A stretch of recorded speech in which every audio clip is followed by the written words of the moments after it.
So we're really happy to have the editor-in-chief of the Journal of Borderlands Studies with us for the conference this year, Christophe Sohn, who offered to present the journal and have a discussion with us about publication and the process and every type of publications that we can put forward in the Journal of Borderlands Studies, which is, I think, a publication that many of us is interested in and could use to share our research. So we will have about an hour to discuss.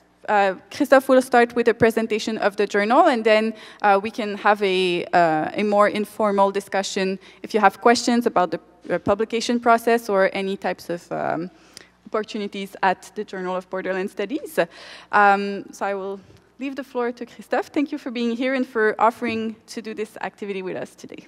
Thank you, Andrea. Good morning, everybody. Thanks for joining the conference early and for that special session where I'm going to present you the Journal of Borderlands Studies and also give some time to have questions and answers about the journal, about what you would like to publish, about editorial aspects or more technical aspects, or whatever questions you have related to publishing your research in JBS. It's going to be my pleasure to answer and help as much as I can in order to make that happen. Yeah, so I've prepared a little PowerPoint, and I'm going to go through that in order to share with you some key information about the journal. So, yeah, that's something that was prepared by Tero and Francis, our publisher, and Andrian is distributing those little cards. The interesting thing with the card is that you have a QR code that you can, tag with your phone, and that gives you direct access to the JBS website. So if you're interested to see what was published recently or a few years ago or even a lot of years ago, you can access everything immediately with this QR code. Maybe you can even tag it with your phone on that screen. I didn't try that, but maybe it works as well. You don't need the card. Well, so in this kind of promotional document, what we say is that JBS is the only peer-reviewed international journal entirely devoted to border research. Well, JBS is not per se the only journal that is only focusing on borders. There are other academic journals that are doing that, notably in Mexico and other places around the world. What do we believe here is that JBS is the one journal that has an international focus, a global coverage for the research on borders. So we really, focus everything that relates to borders. It has to be academic research, of course. Can be policy-oriented, can be more methodological, theoretical, conceptual. We have a great variety of approaches and perspectives that we include in our journal. And it's not only about borderlands as well, although that's, in the name of the journal, and that comes from the history of the journal. I will go back to that in a second. But it is about borders, borderlands, bordering dynamics, practices, experiences, etc. So yeah, that's a little bit for the aims and scope of the journal, or the kind of coverage we assume to have with that journal. The history of the journal, I did that this morning just before I came, because I thought it would be a nice idea to share it with you. And then there are some gaps in the history. I have to ask, notably Emmanuel later, about some information I could not retrieve. But, well, the journal was founded in 1985 by James Peach, and he was the first editor-in-chief. He was joined by Anthony Pope later, and the publisher at that time was the New Mexico State University. The journal was founded as an outlet focusing on borders, on the US-Mexico border. When you look at the editorial board at that time, when you look at the research that was published during the first years and even the first decade, was mostly about that borderland. And you have great research that you can retrieve. Everything is now on the website and has been digitalized, etc. It's very interesting also to have a more historical perspective on those aspects. There were some changes, of course, as is normal for a journal. So new editors came, Duncan Earle, Joan Anderson, Paul Gangster. That was in 1996. I suppose that some of you know these colleagues, these scholars. They often come to the ABS conferences. 2001, that was a quite important change because the editorial office of the journal became bifocal. There was an editor in North America, and that name is missing. I have to find out who that was. Sorry for that. And then we had two editors in Europe, Henk van Hartum, I think a lot of you know him, and Martin van der Velde, also quite well known and a long-standing member of the ABS too. Another important change occurred in 2008 because then Emmanuel Brunet-Jailly, who was yesterday with us, maybe today as well, he took the leadership on for the editorship of the journal, and the journal moved and was then published by the University of Victoria, Canada. At that time, JBS was still a journal published by universities.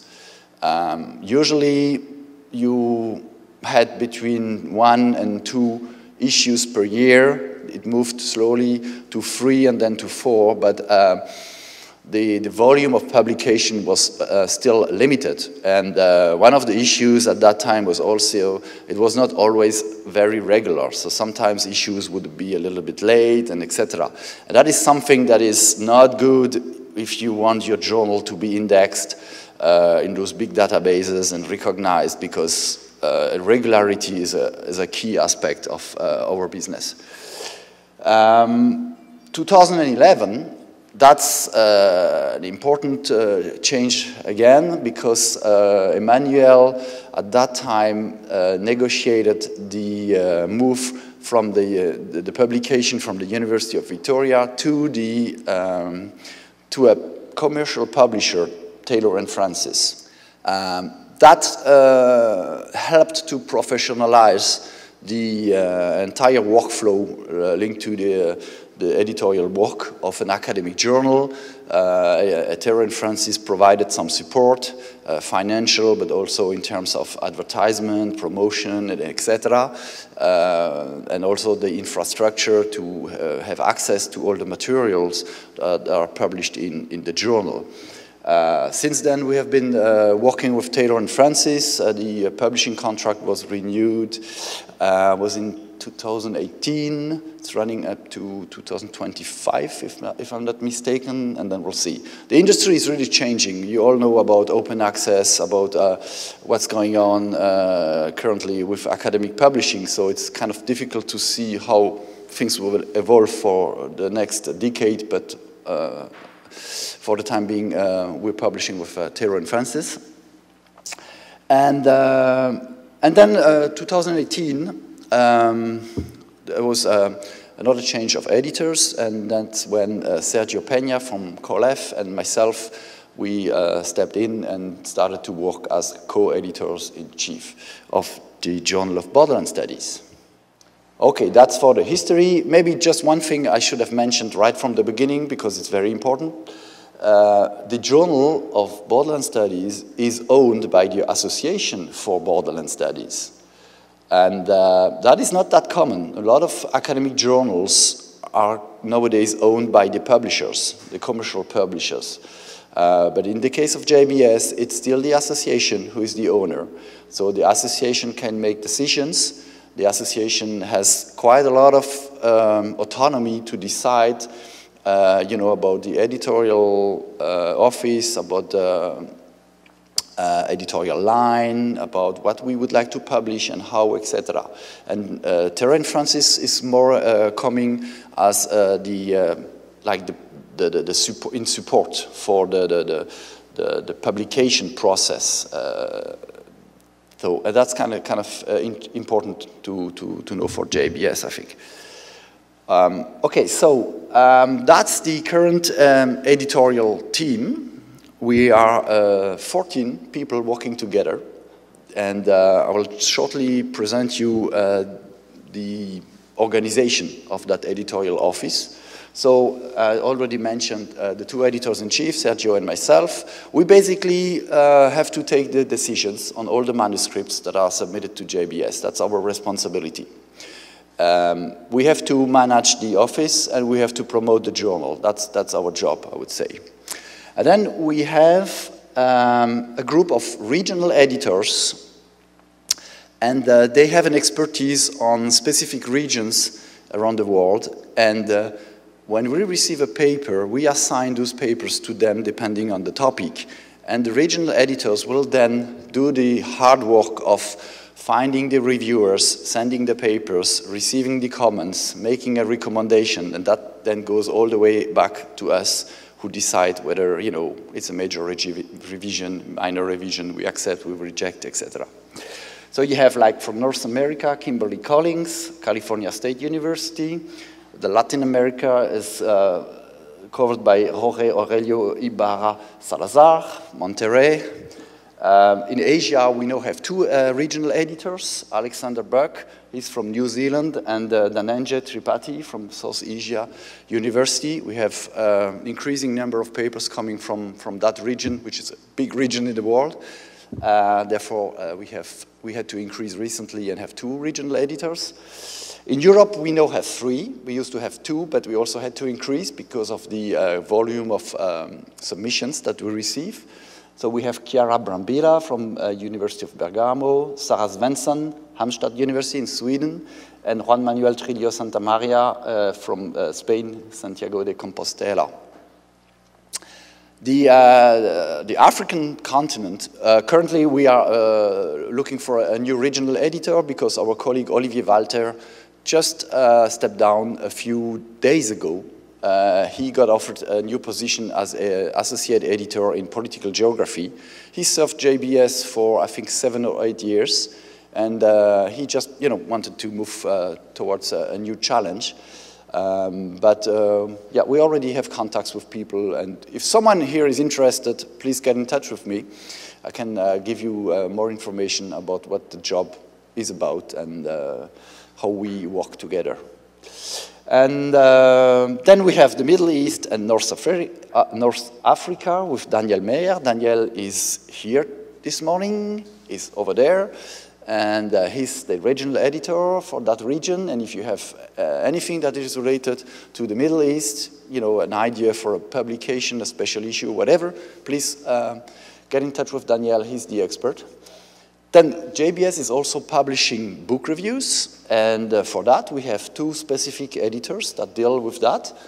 Paul Fryer from the University of Finland, Eastern Finland, and Andréane Bissonnette, who I think you may know, and she might also be around, if I'm not mistaken.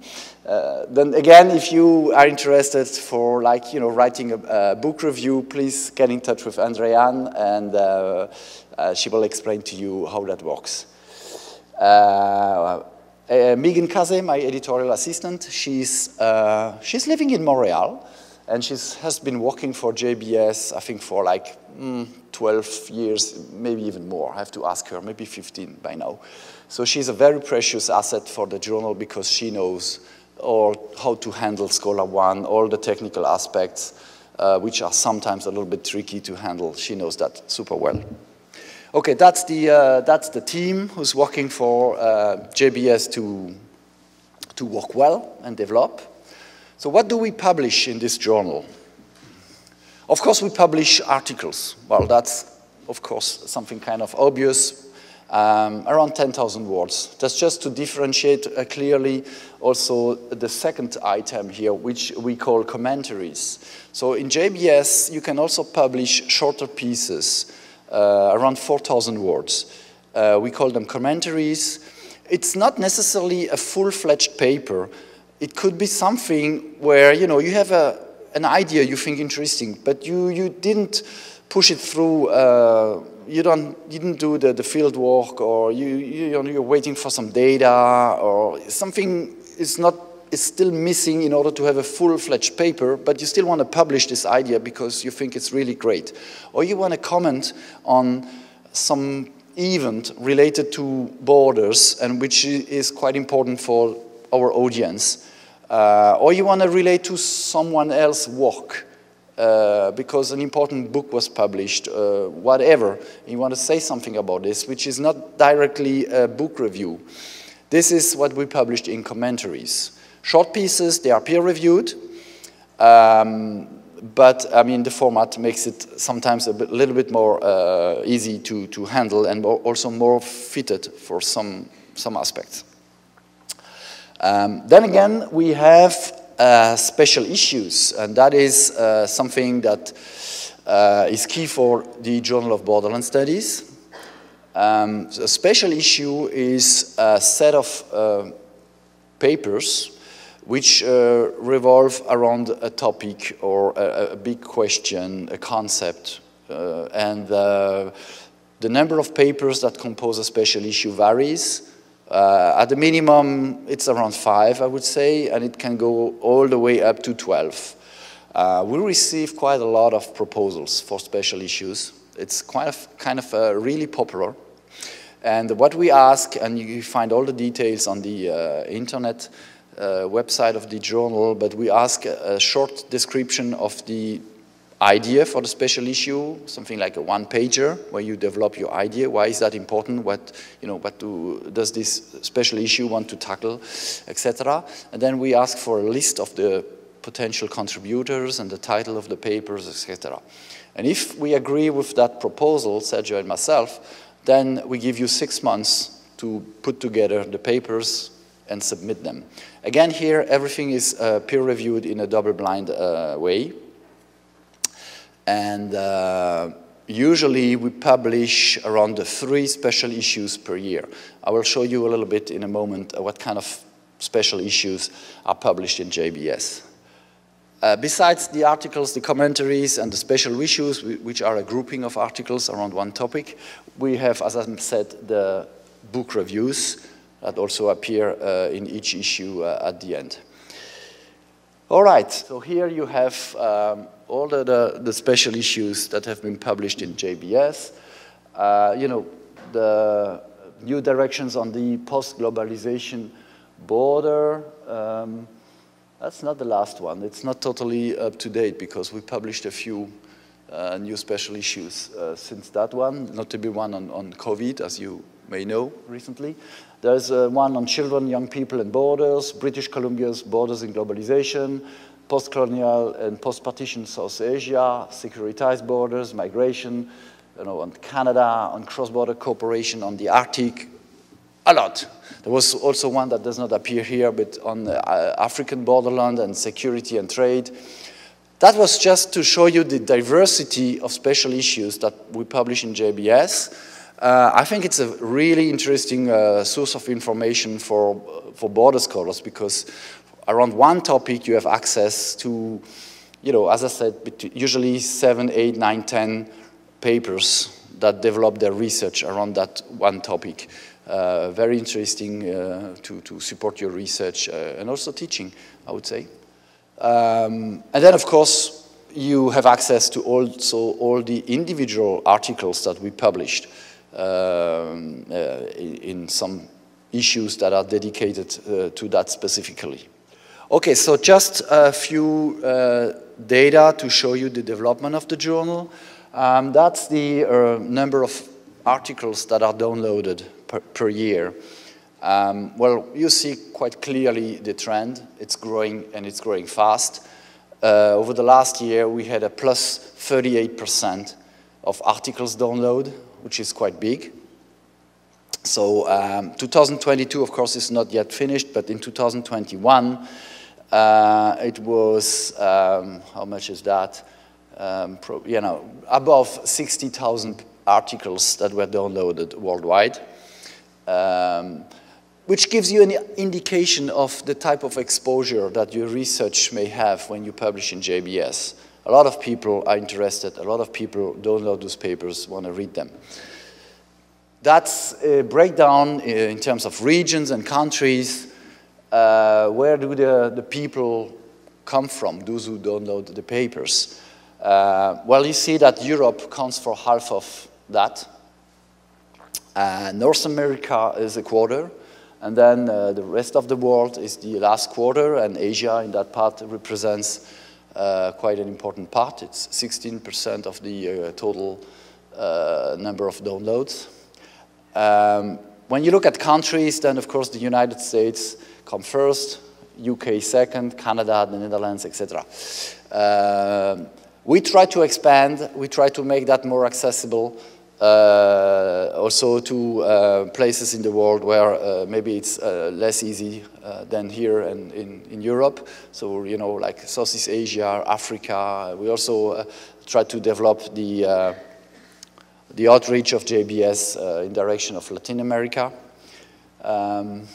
But yeah, that's currently the kind of audience that we have, and it's growing, as I said. Some journal metrics. So, like the citation metrics, that's the first column here. The site score in 2021, site score is something like an impact factor, right? It's not, it's Scopus impact factor, if you like. That was at 2 in 2021. It increased quite a lot because it used to be around 1, 2, 3 years earlier. This year it's already at 2.3 and the year is not over. So it is growing. The journal is also now indexed as in the first quartile, a Q1 journal. That's for the domain of law. Don't ask me why. There are some issues with how those categories have been defined by Scopus. But what matters for some of us in our institutions is, you know, we are asked to publish in Q1 journals, and JBS is a Q1 journal.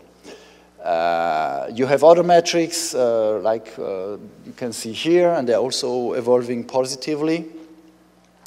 One of the good news for all those who are working in a competitive environment and where they are asked to publish in certain, you know, journals that have a certain reputation, impact factor, and so on and so forth. Well, JBS will receive an impact factor from Clarivate as from next year. It's going to happen around July or August in 2023. We'll see at that time what this impact factor will look like. Shouldn't be that bad. I hope it's going to be rather good. But it will give you an indication of how the journal stands also in relation to our closest competitors. Yeah,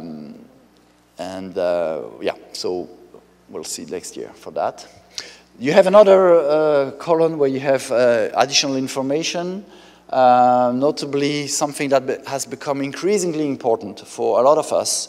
It is the speed at which our research is published, which means is made available. At JBS, we have 37 days on average from the submission to the first decision, right? That includes all the peer review process, etc. And 79 days on average from submission to first post-review decision. That is when you have a second round. What is kind of interesting is if your paper is accepted, it is really fast for its publication. It's, here they say 18 days from acceptance to online publication. It's, I think recently has improved, it's around 2 weeks. So as soon as I say, I accept your paper, it goes into the production. You receive the proofs, you have 1 or 2 days to check the proofs, and then boom, it's put online. You have to distinguish the publication online from the publication in the print issues, because JBS is still produced as a print issue as well. And that occurs usually later. It can take several months, sometimes a year. It depends on how much space we have available and etc. But what matters for most of us is that it's published online, because that means people can read it, people can start citing your research. You know, your research is shared, and that's the most important aspect. And last point here, the acceptance rate is around 36%. Yeah, that's something our philosophy here is we want to publish everything that is good research on borders, right? But we also face some physical limitations. We currently publish per year 65 papers in our issues in one volume, and we receive close to 200 manuscripts. So we have to, you know, balance that out somehow. But the idea is to really accept the research when it's really worth and good, and we don't reject papers if it's good. Okay, that's another representation of the average speed of article publication, and you see that since 2018 with Sergio we made some efforts to really bring that down. There was a little issue with JBS. It sometimes took quite long, and some authors were not so happy about that. We put some special emphasis on that aspect. You know, in 2022, it's now 15 days, like 2 weeks, and then you're published.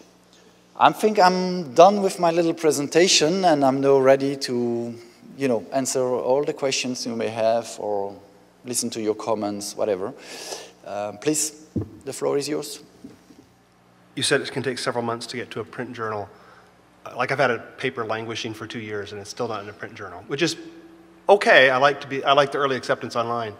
But in the long run, when it gets to a print publication, it changes page numbers and it changes years, so it's better to have it cited accurately up front. So I'm wondering, you know, what the issue might be there. And then a more general issue, which is not really specific to Journal of Borderlands Studies, but I'm going to put it out there in the editor world. And that is, there's a lot of discussion, of course, about proverbial reviewer number 2 and the harshness of reviewers sometimes. And one of the issues that we face is that the reviewers always know who the author is eventually, because they can see it when it gets published. Yeah, later on, yeah. Right. But I would argue that it should work the other way around as well. Once an article is accepted or a decision is made, the author should know the reviewers. And I realize the arguments for not doing that, of course. And again, this is not an issue I've had with JBS, it's an issue with other journals. But it would temper sometimes, I think, the harshness that we as academics face a lot of times when our papers are reviewed. So I just want to put that out there. If you have any comments on that. Oh yeah, sure, thanks. I appreciate it. Thanks a lot. Yeah, so it is an issue, what you mentioned concerning the delay between the publication online and the publication in the print version. We currently discuss with Tara and Francis, and it is very likely that we're going to increase the number of issues per year from 5 to 6 as from January 2023, which will add, you know, some additional capacity to publish those papers that we have accepted in a print version a little bit faster. But what is also true is that we have a backlog of around 55 papers that are waiting to be published in print. And if we accept more papers per year than we can publish in print, then of course this backlog is increasing. And that means that the time between the publication online and the publication in the print version is also increasing. So we are fully aware of that issue. We try to cope with it, adding an additional issue. Maybe sometimes becoming a little bit more severe in terms of quality criteria, relevance criteria, but that means then more rejections. And we have to be careful with that one, because we don't want to reject a very interesting piece of research in the end. But yeah, maybe one solution that could come in a not so far future would be to simply give up the print version and publish only online, which might be, one of the next moves for JBS. Currently, our contract with Taylor & Francis stipulates that we publish in print. This is something that has to be discussed also with the ABS Board of Directors when we renegotiate the future contract, whether we want to stay with Taylor & Francis, whether we want to publish as an independent organization, whether, there are lots of options. And as I said at the beginning, the whole publication industry is transforming super fast because that old model that we all know is being heavily criticized. More and more public authorities want to see the research made accessible, the open access, but for free, because, well, it's usually taxpayers that have paid the research, so they should be able to access it for free. Things are quite complicated, and we'll see what happens and where JBS is gonna, what kind of route JBS will follow in that changing landscape and context. The second point you mentioned was, about the peer review process. Yeah, our model is the standard model. It's double-blind peer-reviewed. This is really the standard in the industry currently. It's difficult to change that. Currently it's impossible because of the contract that we have with Taylor & Francis, and it's even difficult to change because it requires to rethink the whole process, make sure that the decisions you take to change it are the good ones. And but I understand your concern. In some disciplines, they do not work with the double-blind principle, like biology.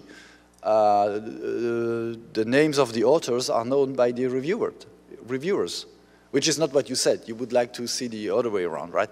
So it's really specific on some domains and disciplines, but my problem here is that it becomes more and more difficult to convince my colleagues to do peer review. And that's not just for JBS, because we are all, overwhelmed by all those solicitations to review research. But we need to understand that if we want to publish our research, we depend on reviewers as well. So, I mean, we have a collective responsibility and we are interdependent here. If we all kind of adopt the free rider position where we all want to publish our research, but we don't want to review the research of the others, then the whole system is falling apart. It does not work anymore. But it is a concern because it can be quite heavy. It takes time if you want to do a good review. And we try to mitigate that by not asking always the same people, but increasing our database and having more and more experts that can do that work for us. In a multidisciplinary or an interdisciplinary journal, sometimes it's hard for people who want to have their work reviewed to know what disciplines are going to be doing the reviewing. Yeah. So in your database, is it like 95% geographers, or how would you characterize the disciplinary background of your reviewers? Oh, that has changed a lot over the last years with JBS. You're right to say that historically, geographers and maybe also, political scientists were dominating, but that's not the case anymore. Mm-hmm. We really changed a lot the type of research we now publish. We made quite important moves towards the humanities. There is a lot of ethnographic research, like the anthropologists, but also historians are more and more interested in publishing in JBS, which is also challenging because, I mean, these disciplines sometimes work with different models. Mm-hmm. The way historians cite their work, the way they make use of archives, notably, things like this. This is something that is not standard in JBS, and we had to adapt to their modus operandi to make it work. Mm-hmm. But our pool of reviewers, which is not a closed thing, we have some, like a database with the names of those that have done it, etc. But the regional editors and also the regional board, the editorial board that we have in JBS, which is composed of around 40 international scholars, they help us a lot to find out who are the experts. Uh-huh. It's an ad hoc approach for the peer reviewing. Another quick process. question. Do you have any policy about depositing data or replicating if there's any quantitative data?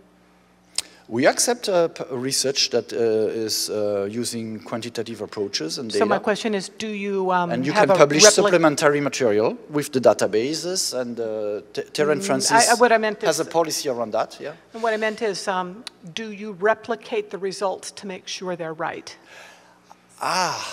No, we don't. No. They need to be posted, though? The data need to be posted, right? The data can be posted, they do not need to be posted. Okay. That is an interesting point that you raise. I would say it's not in the DNA of JBS to publish a lot of quantitative research. Therefore, we do not have those procedures that you mentioned that could be standard for other journals where quantitative approaches are the norm. But we do accept them. And you can publish your data. You can make it accessible to, you know, the community, and someone else can run the models and see if they come up with the same results. But we do not handle this. You mentioned competitor journals. What do you consider your competitor journals? Yeah, that's interesting.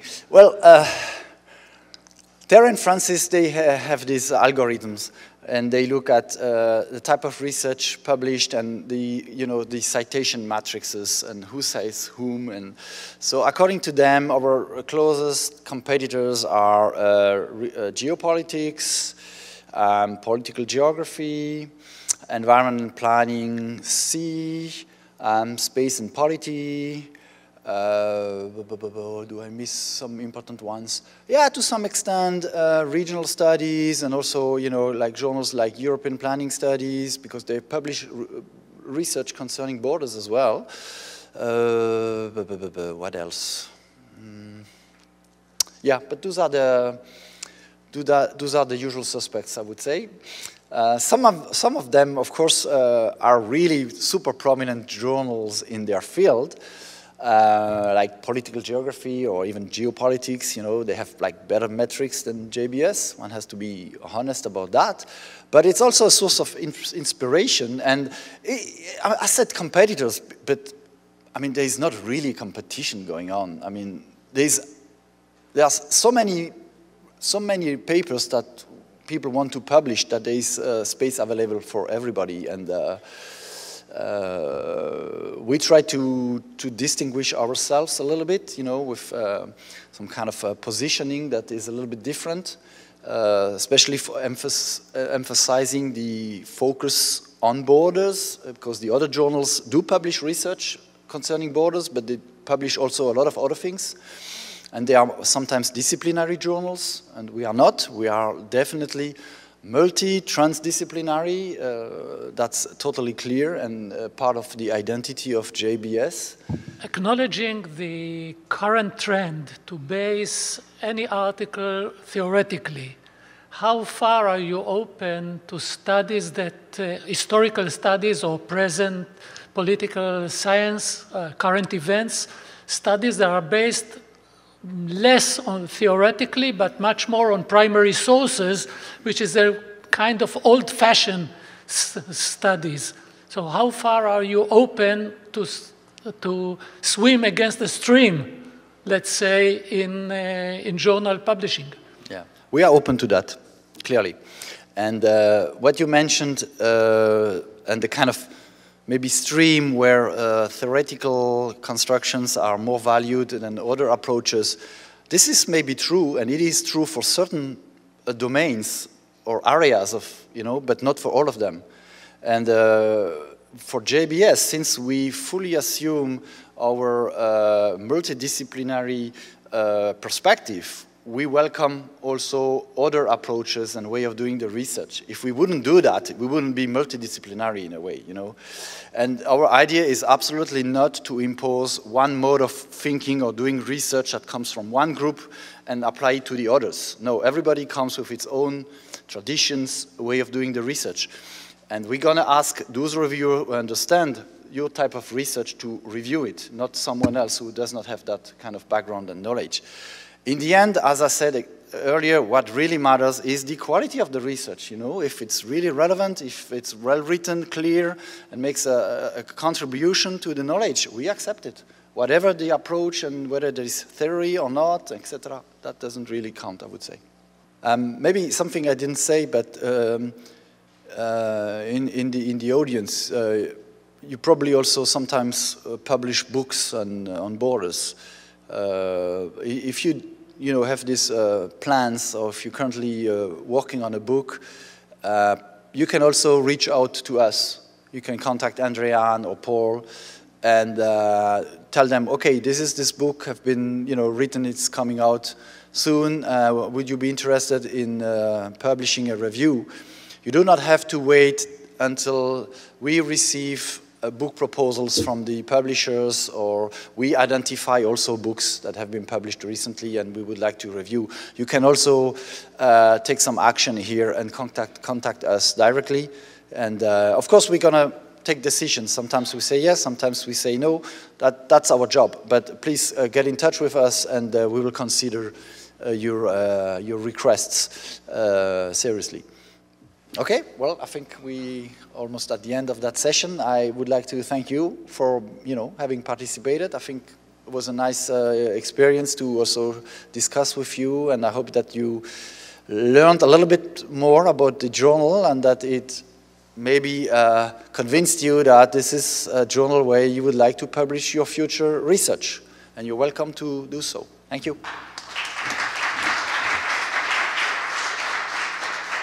Thank you very much, and I will also encourage you to send your book that you've recently published. So Paul and I are working on the next call for reviewers that will be out in January. So if you want to get in touch and have your book be considered for review, please send me an email.